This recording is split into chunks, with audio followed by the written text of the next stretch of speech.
Boa noite, pessoal. Eu novamente com a nossa aula de geografia hoje, tá? Nós vamos falar sobre salinização dos solos. O que é isso? Como acontece e por que acontece, tá? Vou compartilhar um conteúdo aqui com vocês e aí, depois que vocês assistirem o vídeo, fizer a leitura do texto, vocês copiem as atividades, somente as atividades, tá? Acho que são duas atividades só, duas questões, uma, três questões só, mas são bem pequenas e bem tranquilas. Então, gente, nós vamos falar sobre a salinização do solo. Então, quando a palavra já nos dá uma ideia do que é salinização, de sal, de acúmulo excessivo de minerais em forma de íons. Quem tem a tabela periódica aí, né? Na mais o S, que é Cl, na superfície e também na estrutura interior do relevo utilizado para o plantio. Então, quando acontece isso no solo, ele fica improdutivo, ele fica incapacitado de plantar, porque não prospera, não tem planta que resista ao que nasce, ou que produza neste solo. É um processo que se manifesta mais comumente em áreas de clima árido e semiárido, em que são elevados os índices de evaporação e muito baixas as quantidades médias de chuva. Então, nós sabemos que naturalmente a água possui sais, minerais e demais compostos, tais como potássio e muitos outros.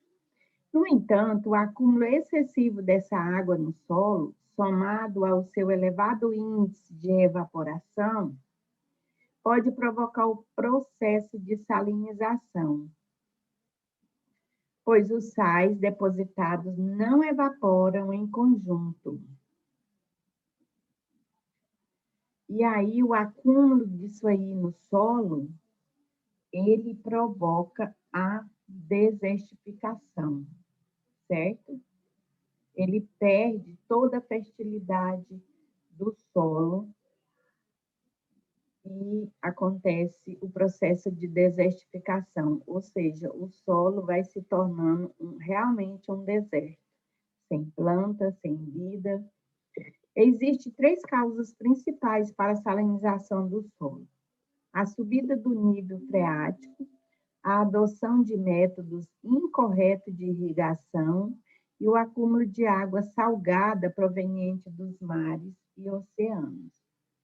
Então, esses três já provocam a salinização ou desertificação do solo. No caso de emergência da água subterrânea para a superfície, ocorre uma maior presença dessa água nos solos de regiões áridas e semiáridas não irrigadas.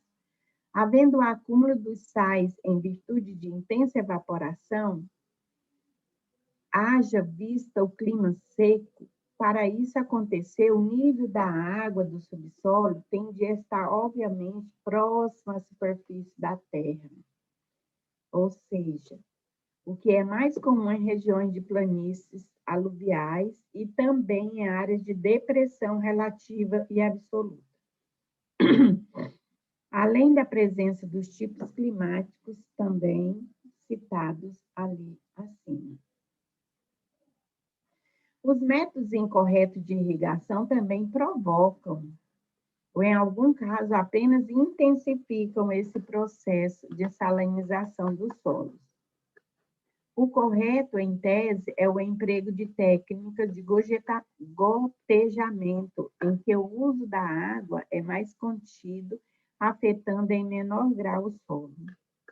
O grande problema é que essas técnicas são mais caras, o que contrasta com o nível econômico dos produtores de regiões áridas, geralmente de baixo poder aquisitivo. Em um último tipo de ocorrência, os casos de salinização do solo em razão da presença, ou melhor, da ausência de água do mar, em regiões como o Mar Morto e o Mar Aral. Gente, isso aqui não é no Brasil, tá? Que a gente está falando aqui. Na Ásia, o clima é seco e a evaporação das águas salgadas desses mares é muito intensa. Conforme a utilização e exploração desses recursos hídricos, pode haver uma perda ou menor presença de água. Por causa disso, os sais minerais permanecem na superfície, enquanto a concentração de líquido diminui, o que acarreta o acúmulo desses sais e a consequente e inevitável salinização. Olha um exemplo aqui, ó. Isso aqui é no Mar Aral, no Cazaquistão. A salinidade do solo, nesse caso, é muito elevada. Causou um deserto mesmo, bem visível. Aqui, outro exemplo, salinização torna os solos improdutivos, lógico. Até as plantinhas que tinha aqui, elas conseguem morrer, porque tira todos os nutrientes do solo. Todas as vidas que tinham, seres vivos que tinha aqui nesse solo, eles morrem com a salinização, certo? Então, as consequências principais do processo de salinização do solo são a perda de áreas agricultáveis, a morte de vegetais cultivados. Nada cultivo consegue ser cultivado num solo desse daqui, né, gente? Nada. Então, o que havia aqui consegue morrer e nada consegue nascer aqui nesse solo, se não houver um tratamento ou uma medida de contenção com a correção do solo ou até a dessalinização por drenagem, que é o mais correto. É prevenir tais ocorrências com técnicas corretas de irrigação e monitoramento e controle dos índices de salinidade das águas dos próprios solos. Então, eu passei, é lógico que, gente, que o conteúdo sobre isso aqui é extenso, eu peguei só um pouquinho para comentar com vocês, mas é conteúdo, tá, de prova de Enem. Quem tiver interesse, pega o tema aqui, pesquisa, dá uma estudada, dá uma lida, tá? Porque a gente enxuga tanto que fica até sem muito assunto, porque se passa muito conteúdo, vocês reclamam, muita atividade, vocês reclamam, então a gente acaba enxugando demais, certo? Mas eu coloquei um vídeo aqui, um link de um vídeo para vocês assistirem, muito importante esse aqui, ó, ele mostra muita coisa, e aí vocês assistam lá no YouTube e copiem essas atividades, são 3 atividades só, vocês vão copiar somente as atividades, responderem e me fazer a devolutiva, tá bom? Eu estou aqui no horário de aula, aguardando a devolutiva de vocês, tá, pessoal? Tudo de bom para vocês, tá bom?